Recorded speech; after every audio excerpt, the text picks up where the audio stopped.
কর্তৃক আয়োজিত জাতীয় শোক দিবস উপলক্ষে আজকের এই শোক সভার সম্মানিত সভাপতি ও উপস্থিত দূর দূরান্ত হতে আগত বঙ্গবন্ধুর আদর্শের সূর্য সৈনিকেরা, সবাইকে আমার সংগ্রামী সালাম।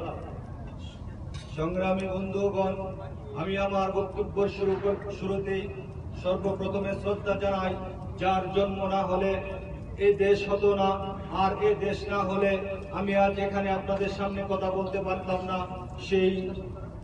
সেই যে তুমি অমর ও জড় কবিতা আর গানে, যে তুমি চিরজাগ্রত কোটি বাঙালির প্রাণে, যে তুমি চিরবহমান পাখির কুজনে নদীর কলতানে, যে তুমি গর্জে উঠো সংগ্রামে সংকটে দ্রোহে জাগরণে, যে তুমি ঘাতক বুলেট কখনোই পারবে না মুছে দিতে, সেই অবিনাশী নাম হাজার বছরের শ্রেষ্ঠ বাঙালি জাতির জনক বঙ্গবন্ধু শেখ মুজিবুর রহমানের আত্মার মাগফিরাত কামনা করে ও সকল শহীদদের আত্মার প্রতি আমার শোকাবহ শ্রদ্ধা জানিয়ে আমি আমার বক্তব্য শুরু করছি।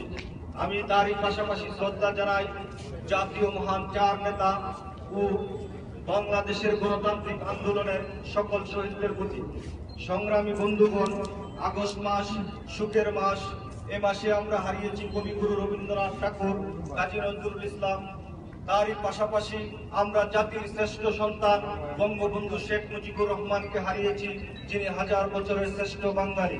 সেই বাঙালির ইতিহাস 2000 বছরের পর্যালোচনা করে দেখতে দেখা যায় এদেশে অনার্য, আর্য, গুপ্ত সাম্রাজ্য, মুঘল সাম্রাজ্য, ব্রিটিশরা শাসন করেছে 200 বছর।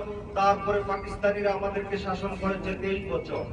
সেই 23 বছরের স্বাধীনতা সংগ্রামের ইতিহাস আমরা যারা 1975-এর পরে জন্মগ্রহণ করেছি, তারা দুর্ভাগ্যবশত আমরা অনেকে জাতির জনকের অবদানের কথা, আন্দোলন সংগ্রামের ইতিহাস আমরা জানি না। তার পরিপ্রেক্ষিতে স্বাধীনতা বিরোধী চক্র এই দেশ থেকে, বাঙালি জাতির স্বাধীনতা সংগ্রামের ইতিহাস থেকে জাতির জনককে মুছে ফেলার ষড়যন্ত্র 1975 সালের 15ই আগস্ট তারা যে নীল নকশা বাস্তবায়ন করে, সেই নীল নকশার বাস্তবায়নে তারা ক্ষমতাকে দখল করে পুঞ্জীভূত করে সামরিক শাসন জারি করে এ দেশে 21 বছর গণতন্ত্রের যাত্রাকে তারা বাধাগ্রস্ত করে এবং জাতির জনক বঙ্গবন্ধুর সমস্ত স্মৃতি, ইতিহাস, স্বাধীনতা সংগ্রামের ইতিহাসকে তারা বঞ্চিত করে। আমি ধিক্কার জানাই আজকের এই শোক দিবসে যারা আমাদের এই সত্যিকার ইতিহাস জানতে আমাদেরকে তারা দেয়নি। সংগ্রামী উপস্থিতি, আমাকে নির্দিষ্ট সময় বেঁধে দেওয়া হয়েছে বক্তব্য সংক্ষিপ্ত করার জন্য। সংগ্রামী উপস্থিতি, আমরা বাঙালি